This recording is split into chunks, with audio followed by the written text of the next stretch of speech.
Okay, good morning. We're going to get started. Today we are going to finish up Chapter 2. And as I've alluded to in other communications, I would put Chapter 2 as one of the most important chapters we do, if not the most important.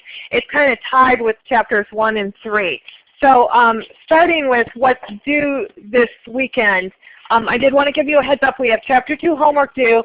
Because Chapter 2 is so fundamental and so foundational, the homework a little bit longer than some weeks.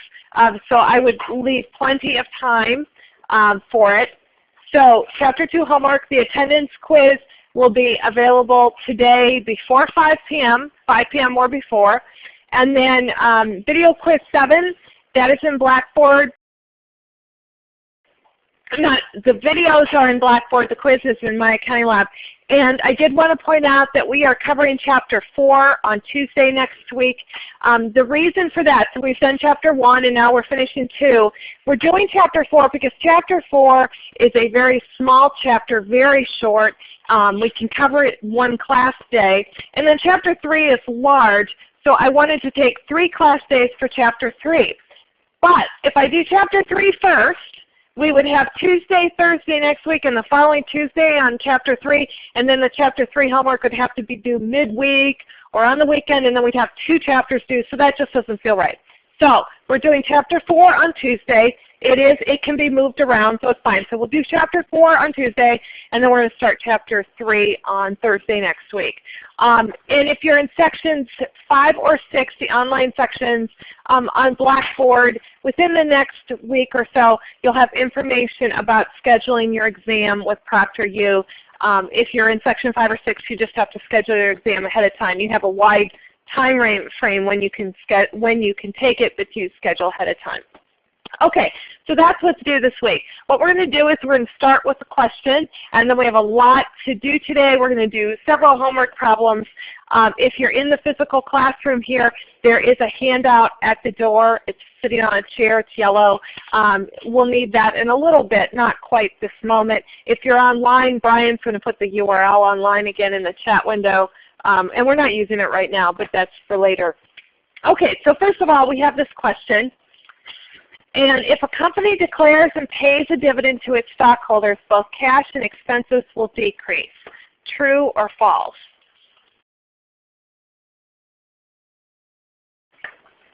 Is that one of your mice cursors up there?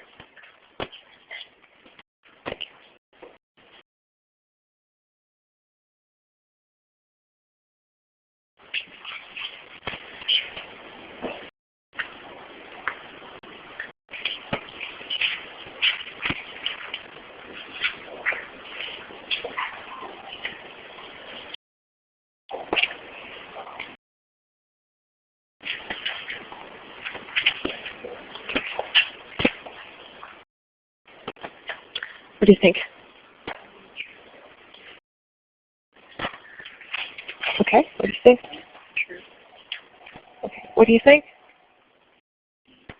False? Okay, if a company declares and pays a dividend to its shareholders, well, we know cash will decrease. That's true because we're giving out cash. The other part of this, a dividend is never, ever, ever an expense. So equity will decrease, but expenses are not impact. So this statement is actually false. It's false. So our cash will decrease, the asset will decrease, equity will decrease, dividends reduce equity. Dividends have absolutely nothing to do with expenses. A dividend is never an expense.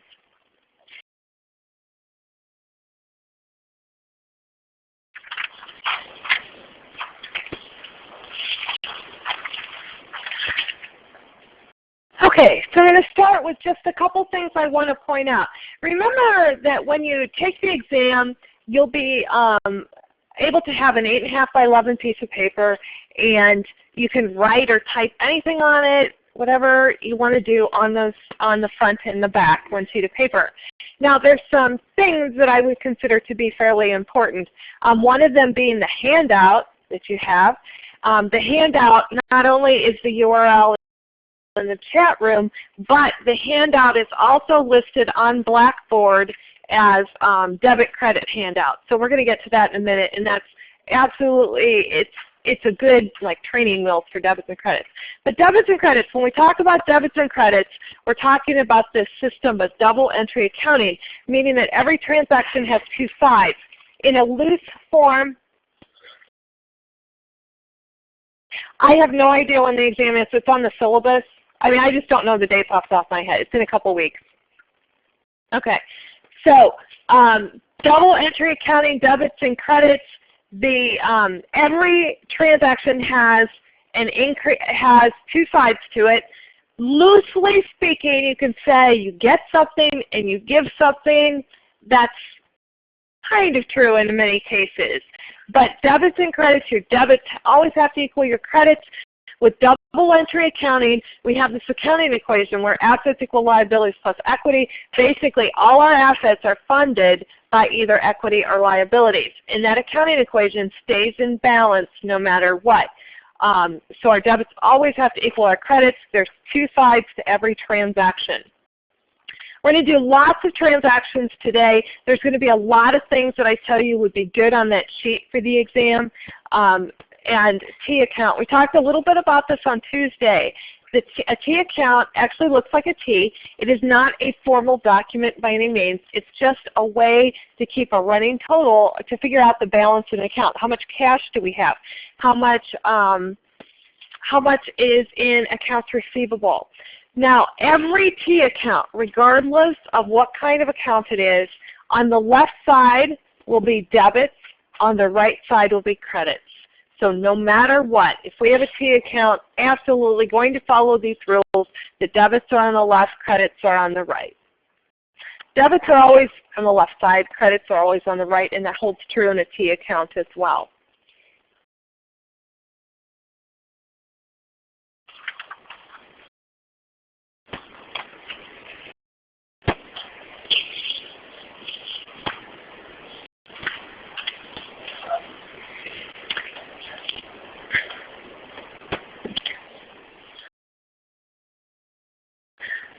Okay, now the debit credit handout that you have, we are going to use it in just a minute. I've got the URL showing on the screen. We've got two different URLs. It points exactly to the same document, so it doesn't matter which one you use. I set it up twice for some reason. So, and this is on Blackboard as well. So that debit credit handout is going to kind of be our training wheels. We'll go through a homework exercise using it today. That said, it's very closely related to this next slide. These rules that I've got up here on the screen, absolutely, positively, no doubt in my mind, they would be on my exam sheet. They would also be in my notes for classroom use. So if you're coming to class, if you're making the effort to come to class and work along with us on things, this is absolutely important. It'll become second nature. If you're an accounting major, you're going to take lots of accounting classes. And after a few accounting classes, you'll just know this. You'll be able to look at something and know if it's a debit or a credit. But until that time, you need to rely on these kind of things. You do not have to memorize debits and credits. Debits and credits are not hard as long as you have certain things written down. This right here, debits increase assets, expenses, and dividends. Credits increase liabilities, common stock, retained earnings, and revenues. This right here, I'm going to pause for a minute so you can write it down. This I would absolutely positively have with me for exams and for classroom use as well, because there'll be several questions we can answer just using this.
Okay.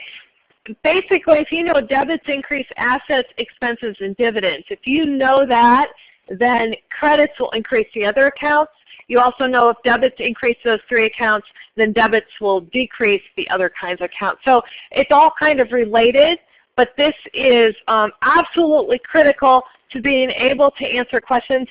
This whole language of debits and credits will seem very awkward and seem like a foreign language at first, and it will. And the way that you make it through, is just becoming familiar with it. That may or may not happen in this class. Typically it takes a lot of practice. So we rely on things like this, and this is why you don't have to memorize this for the exam, but you do have to have this.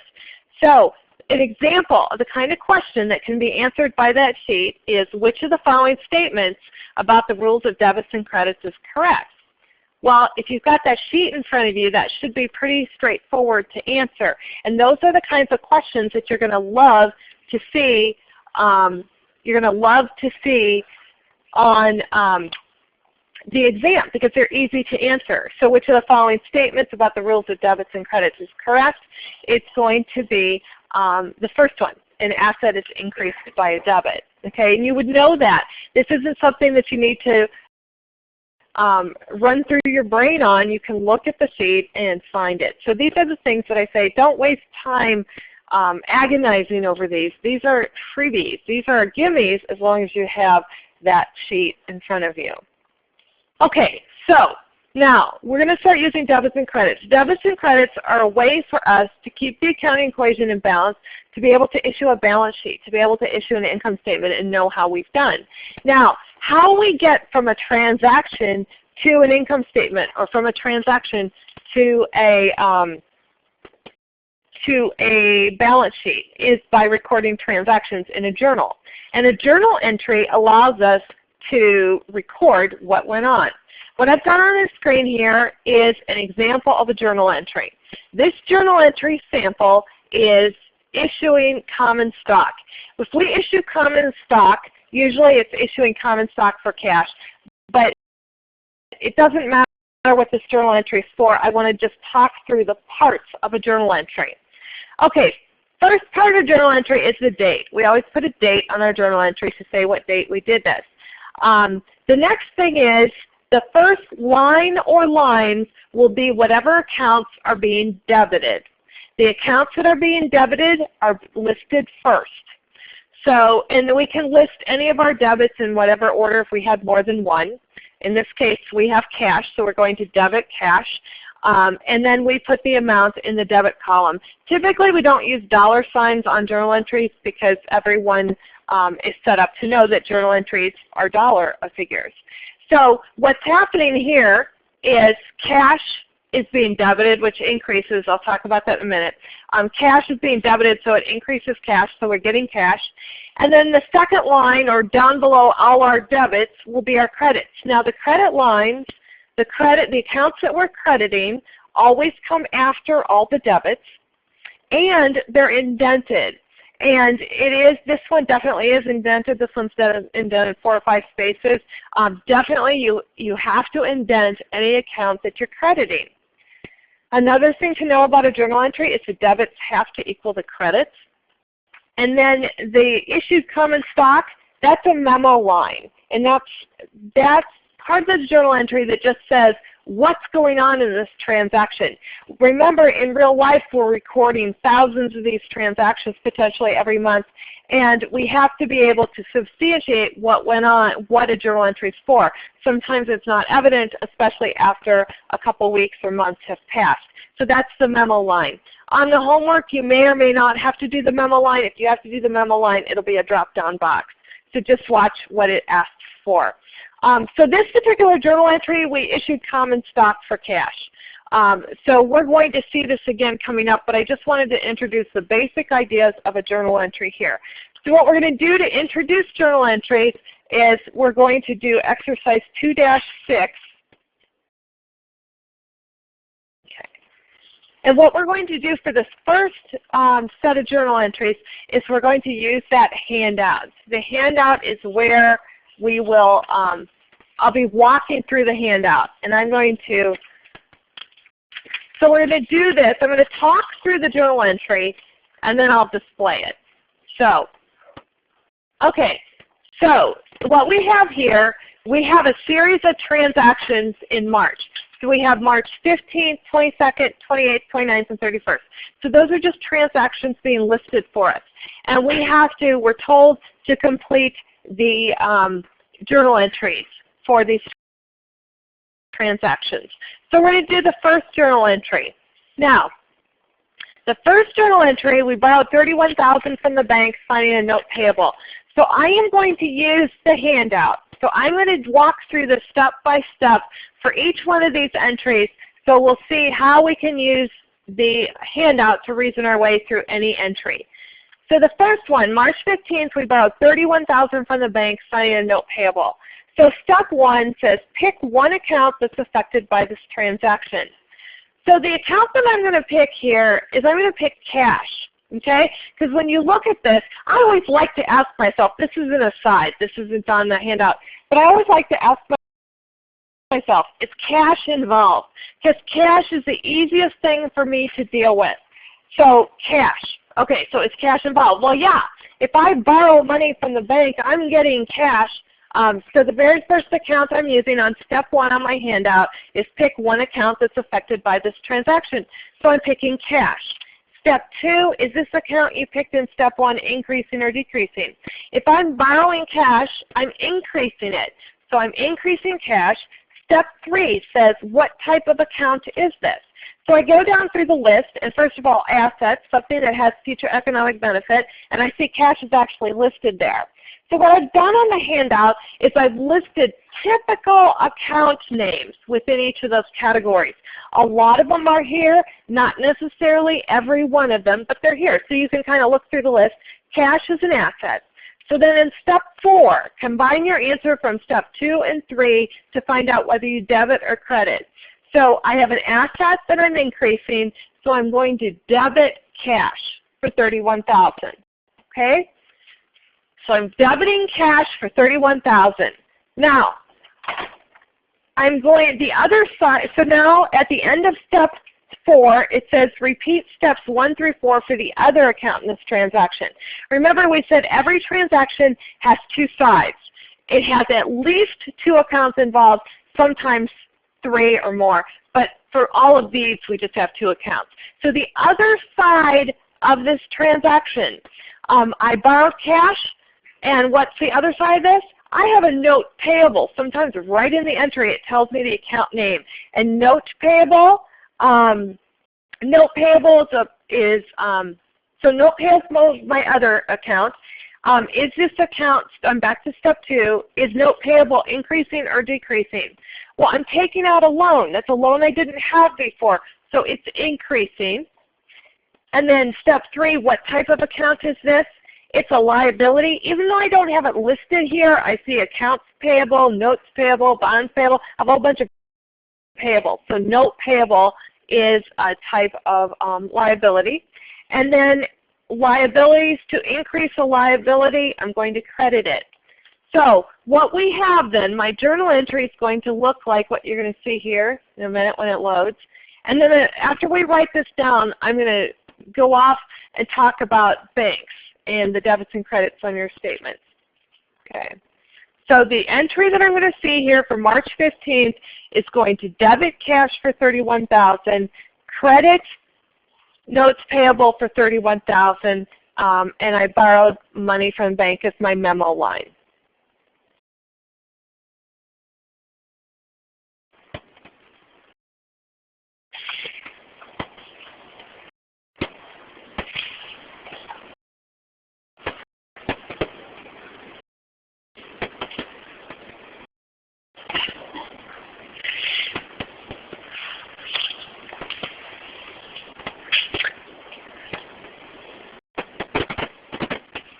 Okay, now journal entries, we have a debit column and a credit column. The debit column is always on the left, the credit's on the right, and that's what you see. You insert the accounts, or you indent the accounts that are credited, and your debits always go before your credits. Also, journal entries don't have pluses or minuses. Journal entries are just what they are. We have a debit here to cash for $31,000, a credit to notes payable for $31,000. Cash is an asset, so if I debit it, I'm increasing it. Notes payable is a liability. If I credit it, I'm increasing it. Now, even though we just reasoned through how to do this journal entry, I do want to say that this exercise we're doing and then another one we're doing today have some really good representative journal entries. For example, this one, if we borrow money from the bank, our journal entry is going to look like this. It's always going to debit cash and credit some payable, notes payable, loans payable, whatever we might do. But the journal entry is going to look like this. So we can reason our way through it. And some journal entries we will have to reason our way through. But on my sheet for the exam, I would have a column where I would say common journal entries. So this is one common journal entry. If we borrow money from the bank, we are always going to debit cash and credit notes payable. So that's another easy one. Okay? We see we borrow money, we're going to debit cash, credit notes payable. And that's the case with almost every journal entry we do today. Very, very common journal entries we can reason our way through, or we can just have a reference sheet with some common entries on it. Okay, so we're going to reason our way through every journal entry today, but note that some of them are just common and we're going to see them over and over. Okay, so that's March 15th. The next entry down, March 22nd, we perform service for clients on account totaling $8,900. Two words jump out at me. The words on account there. Whenever you see on account, that automatically means this is going to be accounts receivable or accounts payable. Accounts receivable deals with our customers. So it's what our customers owe us. Accounts payable deals with when we owe for things we've bought. So in this case, performed service for clients on account. That's going to be accounts receivable. Accounts receivable is an asset. It's amounts due us from clients. So when I reason my step one for entry March 22nd, perform service for client on account totaling $8,900. One account affected by this transaction is going to be accounts receivable. Is this account I picked in step one increasing or decreasing?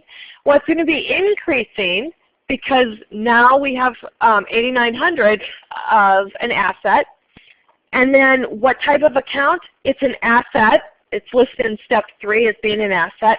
And then to increase an asset, we're going to debit it. Okay? Now the other side of this account, perform service. We earn service revenue. So we're going to have a revenue account. Service revenue is a revenue account, and to increase it, we would credit it. And then the memo line says perform service on account.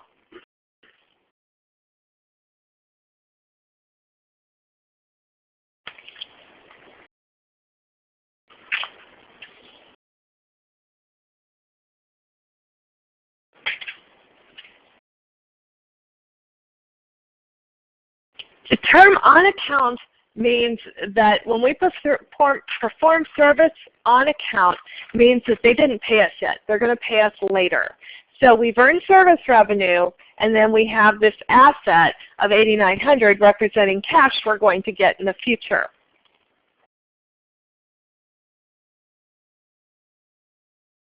Okay, the next one down, March 28th, we received $5,600 cash on account from clients. So again, on account, it's screaming at us. On account means accounts payable or accounts receivable. Now that's accounts receivable because clients are involved. Clients are customers, that's accounts receivable. So we received $5,600 cash on account from clients. Cash is involved. So let's start with cash. Cash is going to be debited because it's increasing. It's an asset. We are going to credit accounts receivable, and I'll come back to that in just a minute after you finish writing.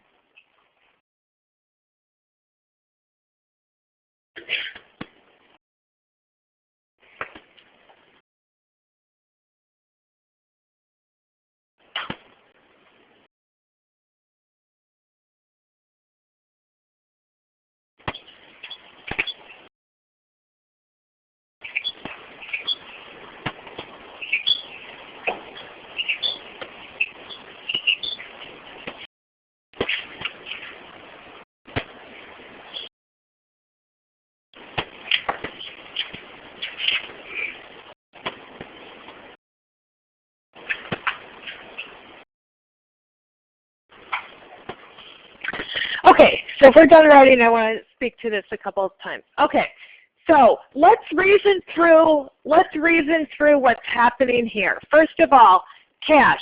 We're getting cash. So we know cash, if we go through our handout, let's go through our handout. We're talking about cash first, and the cash is increasing.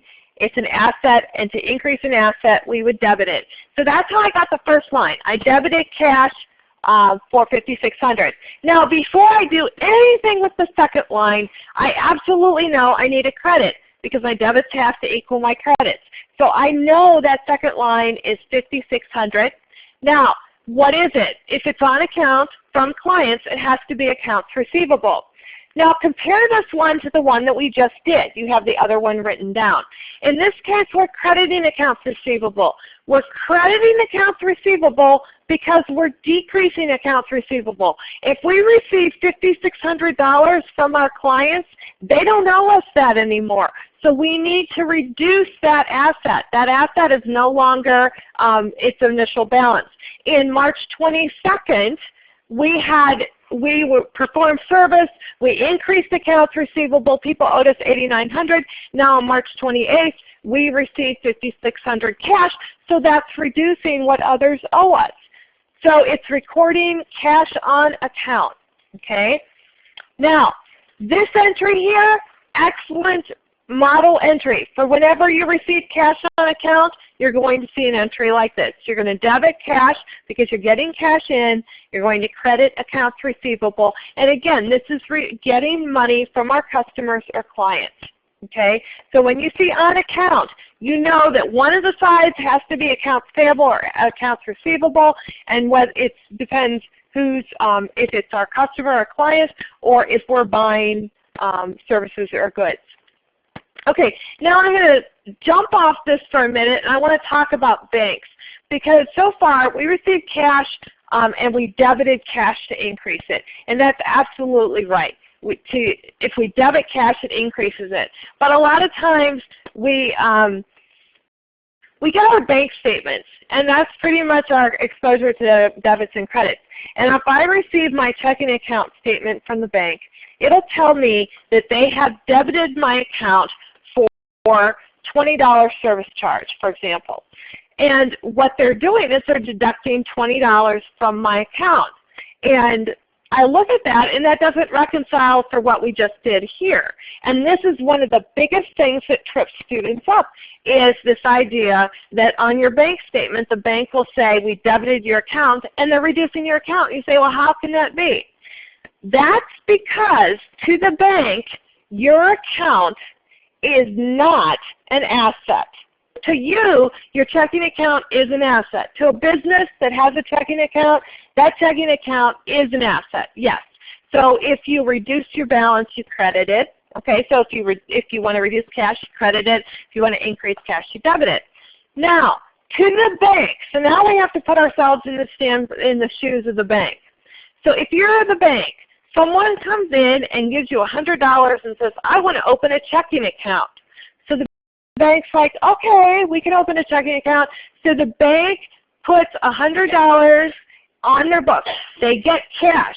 The bank is going to debit cash. They're going to debit their own cash account, so they will debit cash.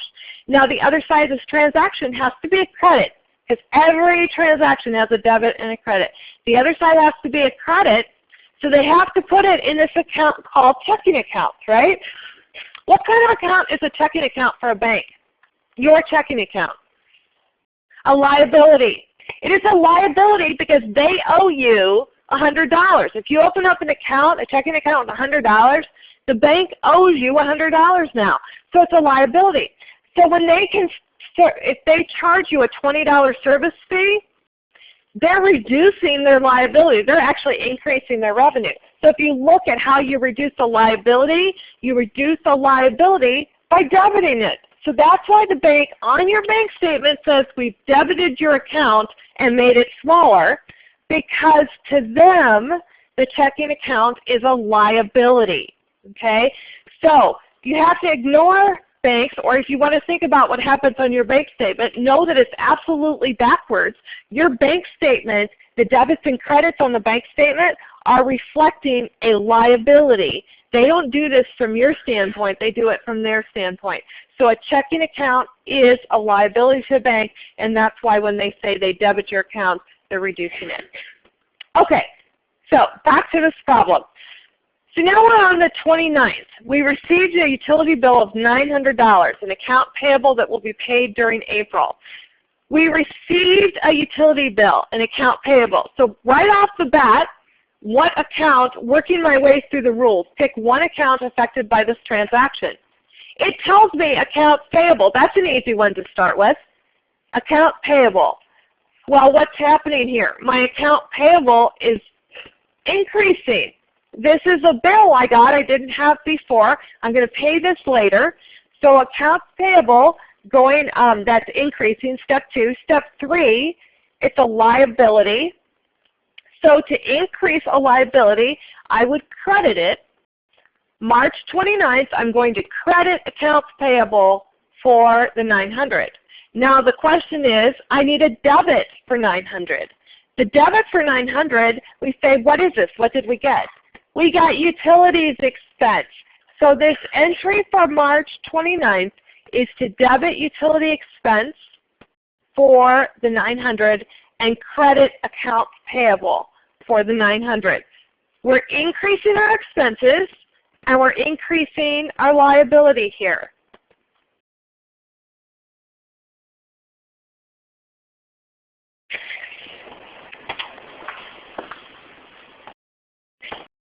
In this transaction, there is no cash involved. We're not paying the bill yet. We are just saying we got the bill, we've used these utilities, and we have this liability. We owe the money. So we need to record that we have the expense, we've used the expenses, and we also need to record that we owe the $900, and that's what we're doing. So in April, when we pay this bill, this is not part of these transactions here, it's not part of this exercise, but when we go to pay this bill in April, we're going to be debiting accounts payable to wipe it out and crediting cash when we actually do pay it. But that's not part of this, but I just want to say that's where cash is involved in.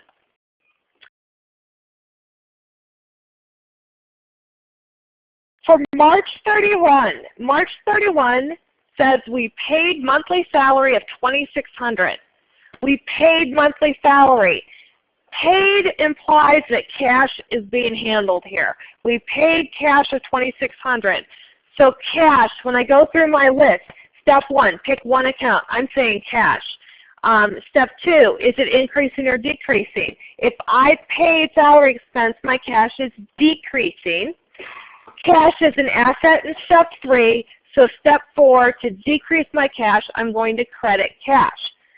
So for March 31st, I'm crediting cash for $2,600. I know I need a debit for $2,600. I'm almost there. So what I'm going to say is I'm going to debit salaries expense. I'm going to debit an expense. What did I get? I paid for salaries. Okay, salaries expense, I'm going to debit. I'm going to credit cash, and that's to pay my salary expense.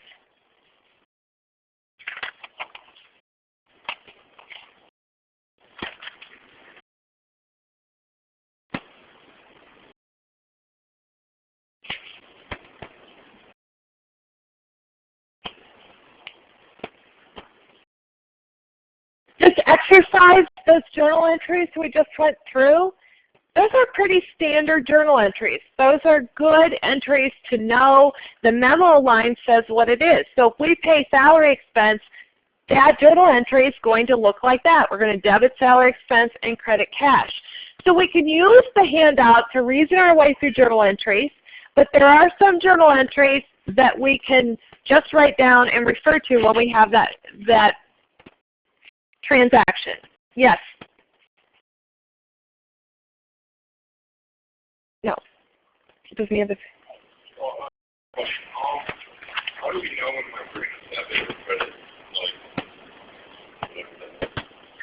When we're going to debit, like in this case? Okay, on the handout, so we said, so let's say we pick cash in this last one, March 31st. So we pick cash. So step 1, we pick cash. Step 2, cash is decreasing, right? And then step 3, what type of account is that? Well, cash is an asset. And then step 4, we combine the asset decreasing to find how to decrease an asset you credited. Okay, so that's the one side, and then you start over for the other side. Alternatively, for some entries like this one, pay salary expense, you could have it written down off the side, and this is a standard journal entry too. So if you pay salary expense, your journal entry is always going to look like this.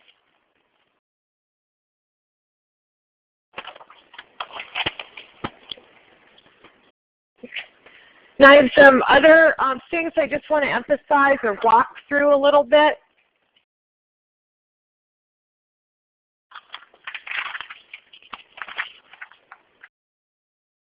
Okay. We just had the transaction, the first transaction we had there, I believe. Let me look back here.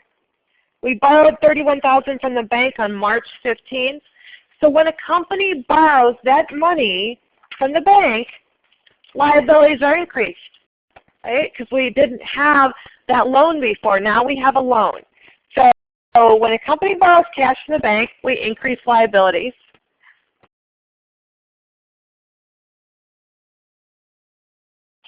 Okay. That's because notes payable is increased. Notes payable is a liability. Notes payable is a typical account when we borrow money. We could have something called long-term notes payable. We could have mortgage payable. We could have bonds payable. Just depends. You'll be told in the problem. It'll be generally pretty obvious what it is. Notes payable is a good place to start. Sometimes you'll see loans payable, but generally you're going to see that word payable when it's borrowing. Okay. Okay. Now, every transaction has two sides, right? So when we did that for that first transaction, we borrowed cash. Then we have another side to this. We know we took out a loan. Well, what did we get? What's the other side of this transaction? The other side of this transaction is going to be cash. We're increasing an asset. We're getting cash. So we're borrowing money from the bank. We're increasing liabilities. We're also increasing cash. An asset would be increased.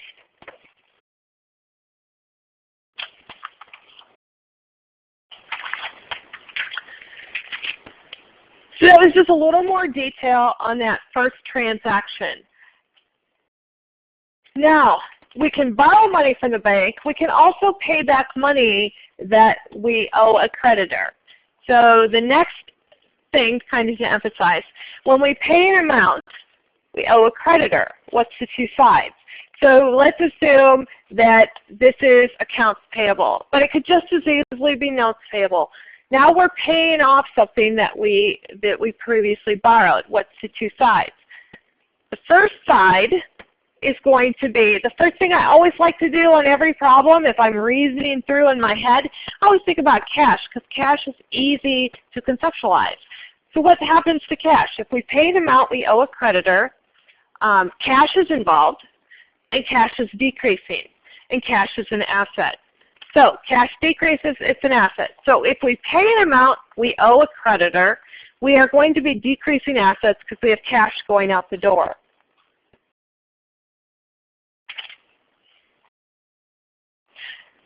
There's two sides to every transaction. So if we're paying an amount we owe a creditor, accounts payable is the other side. It could be loans payable, it could be notes payable, but it's going to be some kind of payable account. What type of account is accounts payable? That's going to be a liability.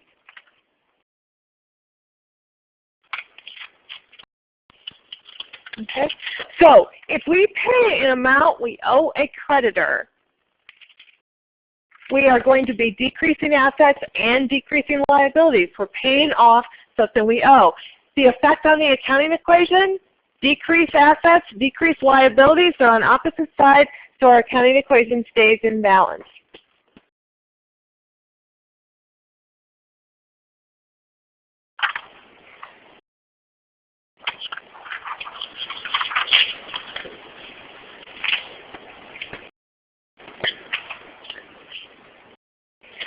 Next, we're going to go through another set of transactions, another set of journal entries to practice. We're going to see these over and over. Again, the exercise that we just did has some journal entries in common with this one, and this one has a few new ones in it. So these two exercises we're doing right now, very good for example journal entries for when you do this later.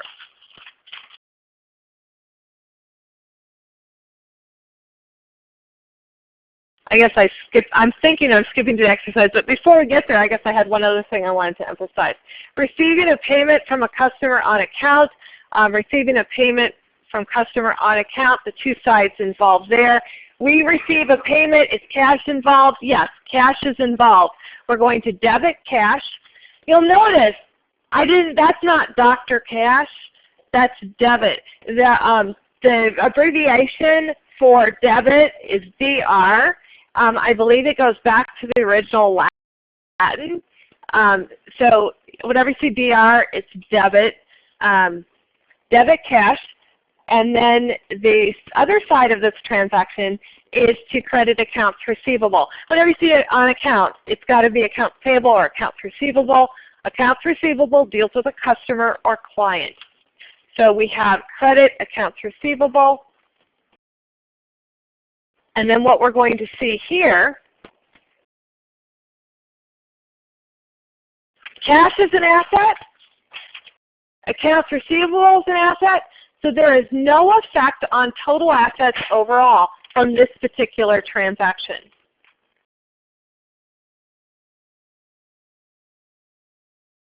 Okay. Again, debit cash, DR cash means debit cash, credit, accounts receivable, and those are just shorthand terms. So you'll see them once in a while. I just want to put them on there. But we know it's a debit because it's on the left side. Our credit transaction is indented, and that would also tell us it's a credit.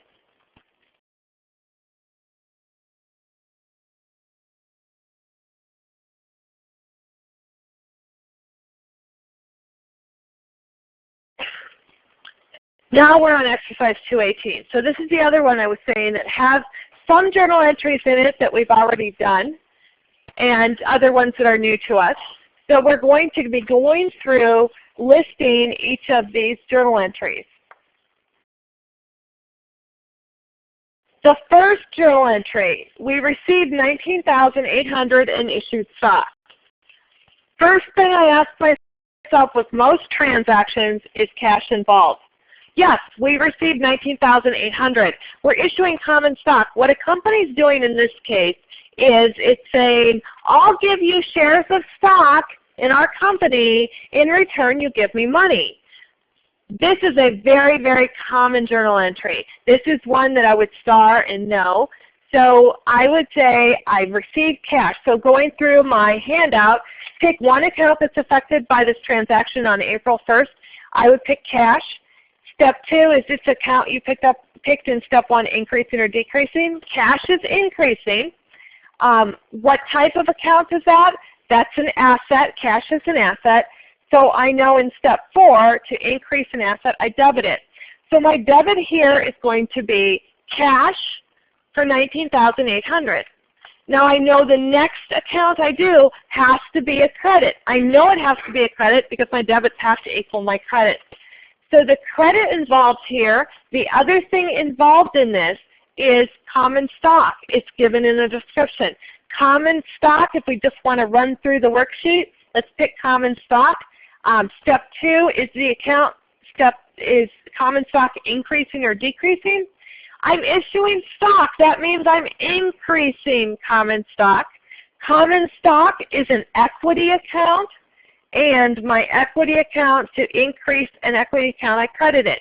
So what I'm going to see for this journal entry is I'm going to be debiting cash for the $19,800, and I'm going to be crediting common stock for the $19,800.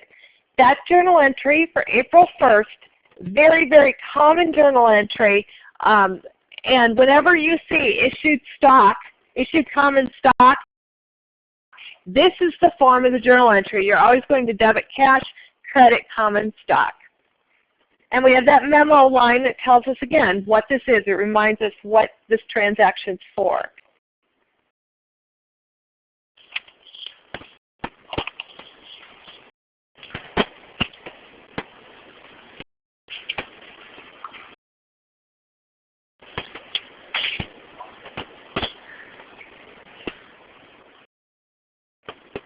Next entry down, April 2nd, we purchased $200 of office supplies on account.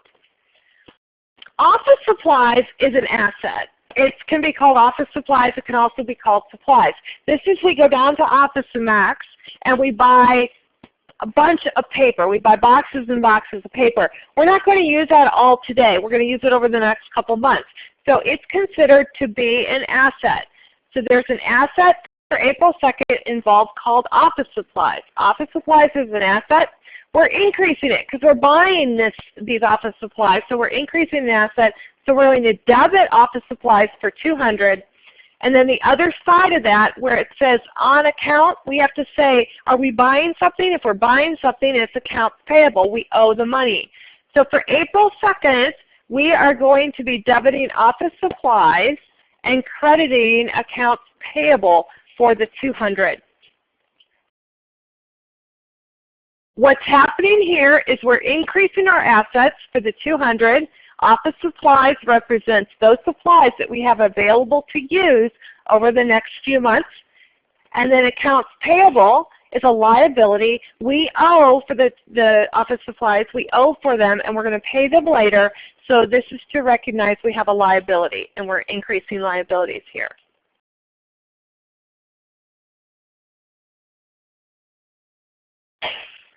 April 4th. April 4th, we paid $14,300 cash for land to use as a building site.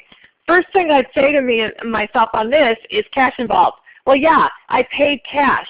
So I paid cash out, so cash is going to be credited for $14,300. So I know whatever else is involved here is going to be debited for $14,300. And what are we getting for cash? We're getting land. Land is an asset, so it makes sense that we would debit it. So for this April 4th, we're going to be debiting land. Land is an asset. It's increasing. And we're going to credit cash because we're paying cash and it's decreasing.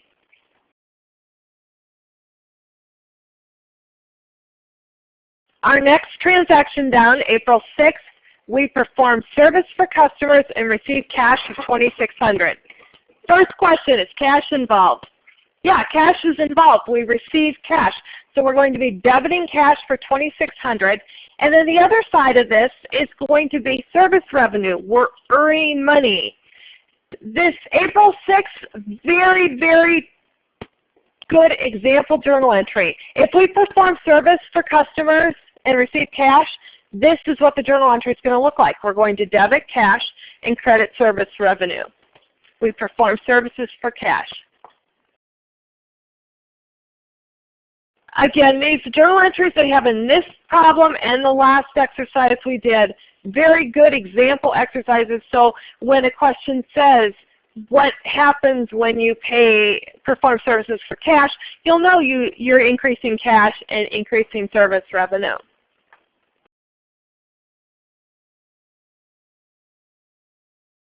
Next one down, April 9th.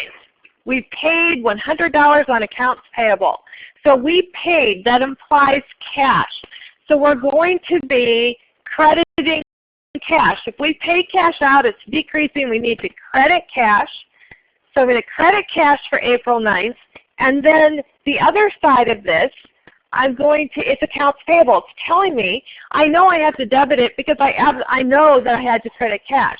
I also know that I have to debit accounts payable because this is a liability that I owed. I no longer owe it, so I want to reduce my liabilities. So to reduce a liability, we debit it.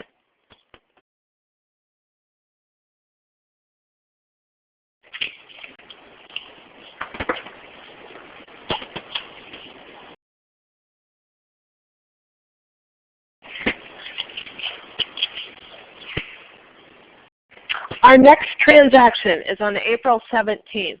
Perform service on account totaling $1,900.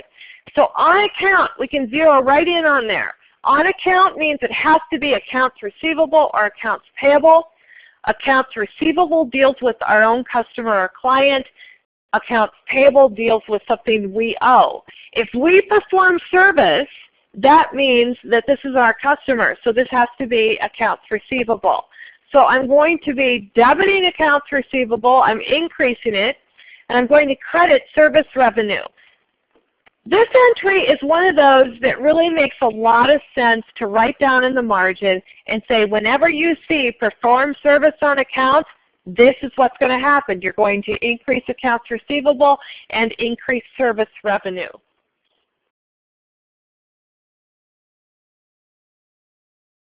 On April 23rd, we collected $100 from UFAX on account. So there's two sides on that transaction. We collected $100. That's cash. So we're collecting cash. It's increasing, so we're going to debit cash. And then the second part of that is on account. On account says accounts payable or accounts receivable. It's accounts receivable because we're collecting this from our customer. So we're reducing the amount our customer owes us. So we're going to debit cash and credit accounts receivable.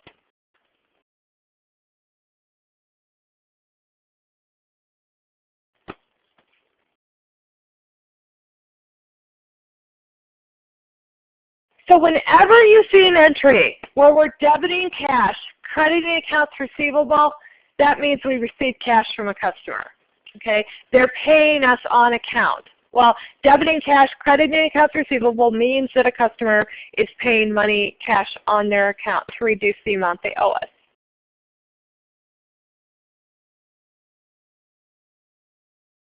April 30th, we paid the following expenses.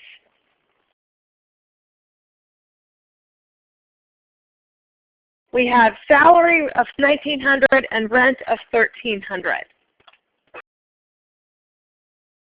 What we're going to do there, this is a little bit different than anything we've done. This is known as a compound entry.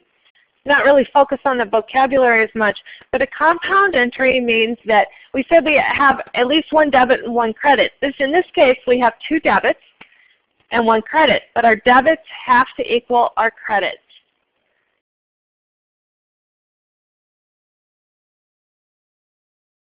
Okay. Salaries expense. We're increasing salaries for the $1,900 given to us.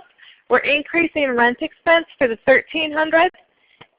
And then we're paying it. Whenever we see paid, that implies that we're paying cash. So cash would decrease for the total.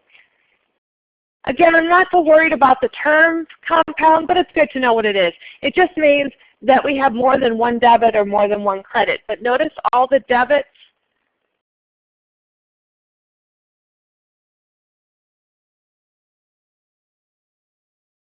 that means you're entering and exiting the room. If you exit the room, I'm just addressing something in the chat window. If it says recording in progress, if you leave the room to look at another page or something, you come back into it, it'll tell you recording is in progress. That's why you get that message. Okay, so on this one, we're debiting salary expense for $1,900. We're debiting rent expense for $1,300. And then the total credit to cash. We're paying out cash. Now I want to pause for a minute and I want to talk about this. This will probably sound like a foreign language. It doesn't sound very comfortable unless you've had some exposure to it before. There's some steps you need to take. This is the fundamental chapter. If you don't get this chapter, the rest of the semester is not going to make any sense either. You need to read the chapter. The chapter has all of this in it. You need to watch class from Tuesday if you weren't in class, or maybe watch it again. But we started out reading the chapters like that glue that holds it all together. And then also these journal entries. If you have to do a journal entry, if you read something that says collected $100 on account, you know that that journal entry is always going to be debit cash and credit accounts receivable. So these journal entries, some of it you just have to go with it, and you have to say, okay, I'm going to have to write this on my sheet. I'm going to have to refer back to my sheet. Don't worry about memorizing everything. You're not going to memorize everything. Eventually, it all clicks into place. It may not be this semester if you're an accounting major. I remember this did not click into place for me until I was in what we call Corp 2 here, where it finally started clicking into place. Until that time, I just relied on, well, I have this journal entry, this is what I do. And it's not meant to be crystal clear. It's like if you're learning a foreign language, you don't go in there the first couple weeks and know everything. It takes time and practice. This stuff just takes practice over and over. And I'll put a plug in for tutoring. Haley is tutoring every week. We've had some cancellations this week because of the late start yesterday and being closed on Tuesday. She has 3 tutoring sessions today. She has one at 12:30, one at 1:30, one at 2:30. Normally we ask that you sign up ahead of time, but if you want to pop in today, I do know that there are some openings today, and she's in room 503. And she starts the sessions at 12:30, 1:30, and 2:30 today. So I would suggest that you go to her, but you do need to read the book.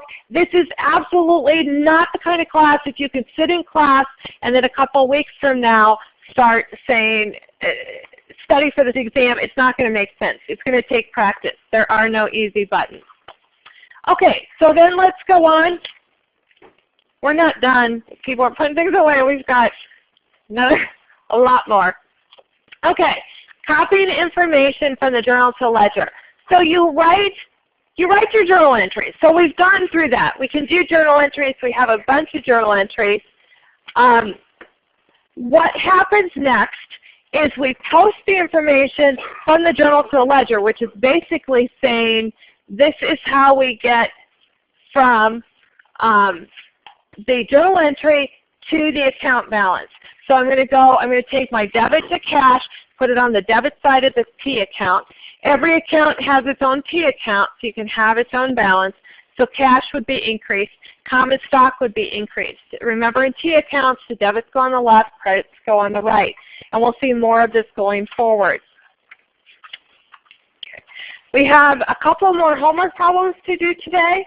So the next one is a trial balance. Now, trial balance, some words about trial balances. The sole purpose for a trial balance is to make sure your debits equal your credits. So what the process is, you write the transactions, you post the transactions to the account, and then you take all the account balances, put them in a trial balance to make sure the debits equal the credits.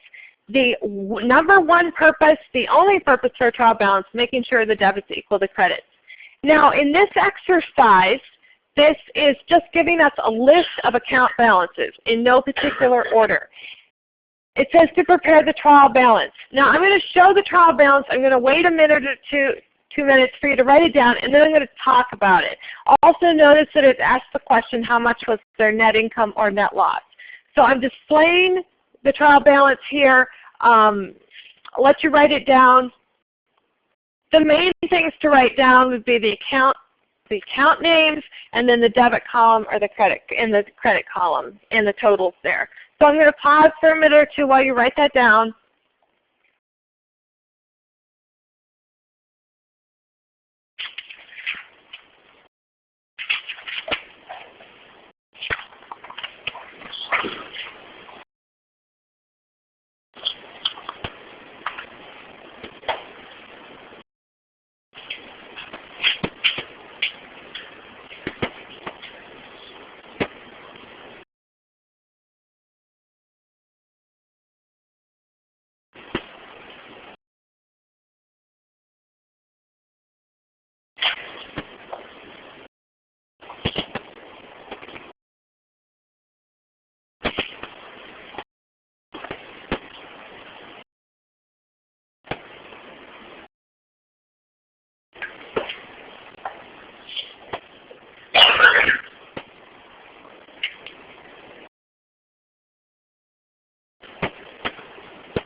Okay, some things I want to say about the trial balance. First of all, as I said, the number one purpose, only purpose for a trial balance is to make sure your debits equal your credits.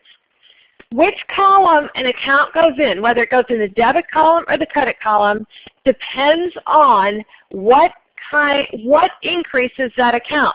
So going back to the handout, the debit credit handout, we look in step 4.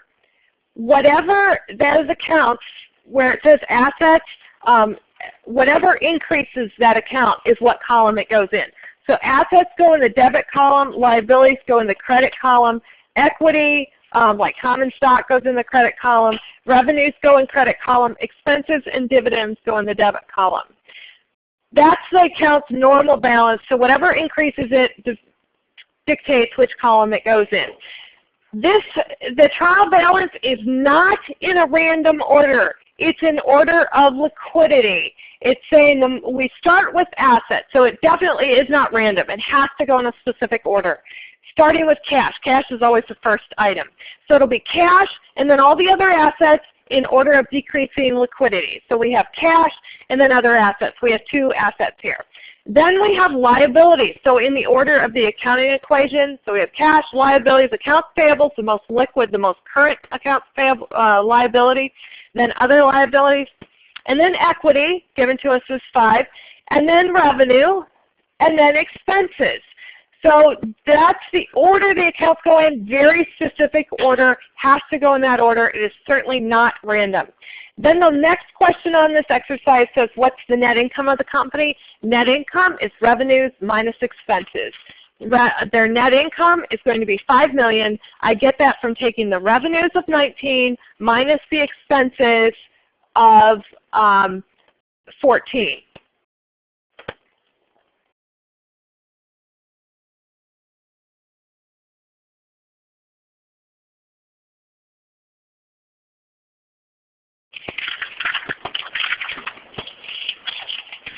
We know that that's net income because the revenues are greater than the expenses. If it were the other way, if expenses were greater than revenues, that would be a net loss. Okay, the next exercise we do, we have one more homework problem. You can't write this one down. This is in your book. Your book gives you the trial balance. So for exercise 210, it's going to give you the trial balance, and that's what's going to display up here. And what I want to show you is just where to get the answers. Up in the upper right-hand corner, these are what you're going to be asked. You're going to be asked for total assets, you're going to be asked for total liabilities, and then net income. So if you're given a trial balance, this is in an order. This is in order for you. Your assets are first. So we have cash, accounts receivable, supplies, equipment, land. Those are all assets. We add those together and we get $91,000 in this case. So when you go to answer that question, you're going to identify the assets. They're all going to be listed. It's going to be the first several debits because your assets are listed first. Assets generally have debit balances.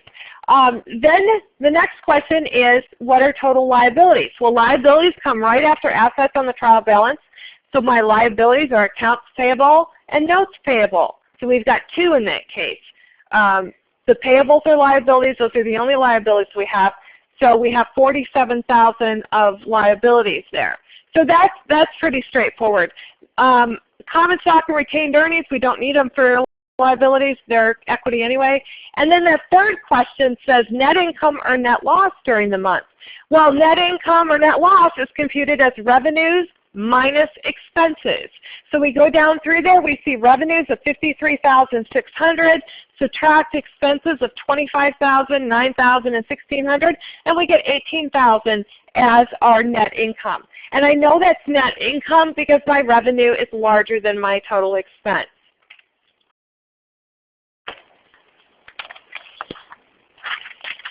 A trial balance, again, its whole purpose is to make sure debits equal or credits.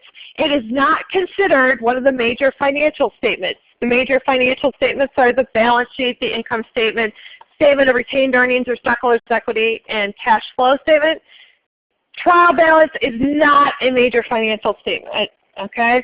Now, a couple questions here. Now, switching over.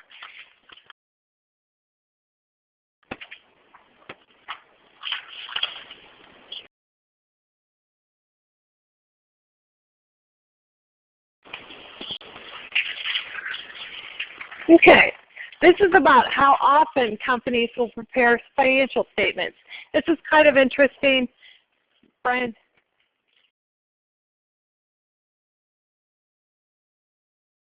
Generally, companies will prepare, when do we prepare financial statements?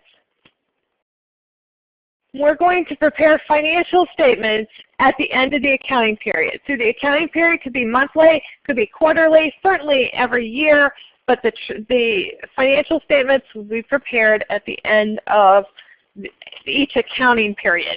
We do not do financial statements after every transaction.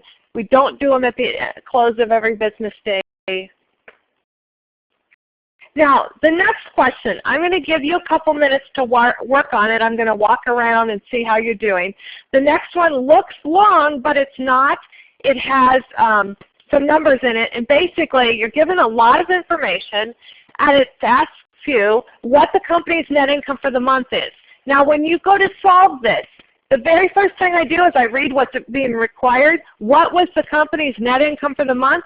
I would write down the formula for net income. Revenues minus expenses. And then as you read, fill in the blank. So we're going to pause. We'll go quiet for a couple minutes. I'm going to go around and check answers, and then we'll talk about this.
The room number for tutoring is 503. Yeah. Because that's kind of hard to find if you don't know where it is. Yeah.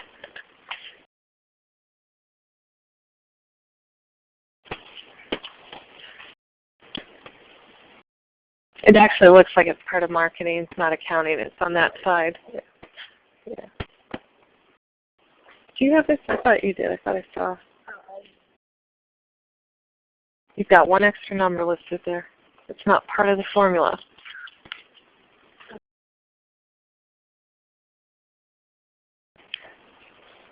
Do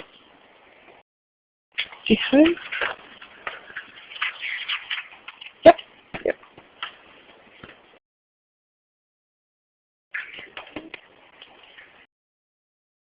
Do you have this? Harvey?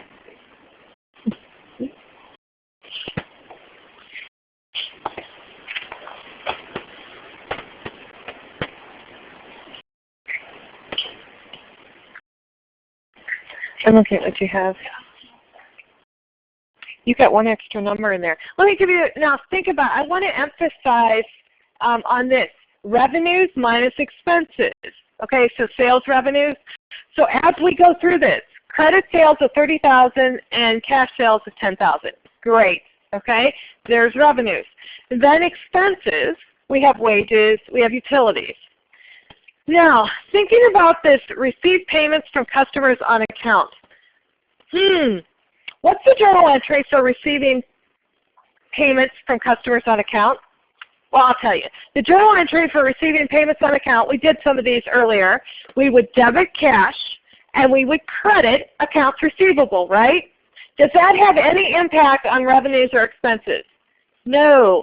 So when we go to do this one, we do not worry about the $4,000. The $4,000 does not impact net income. What does impact net income is we have the revenues of $30,000 plus $10,000, and then we'll subtract wages of $1,000, utilities of $800, and we will get the answer of $38,200. I want to go back. I want to go to what's due, and then I'm going to flip back to this page if you need it. But what's due this weekend? The Chapter 2 homework. Plenty of time to do it. Attendance quiz 6 will be available at 5 p.m. today or sooner, and then video quiz 7 over Chapter 4.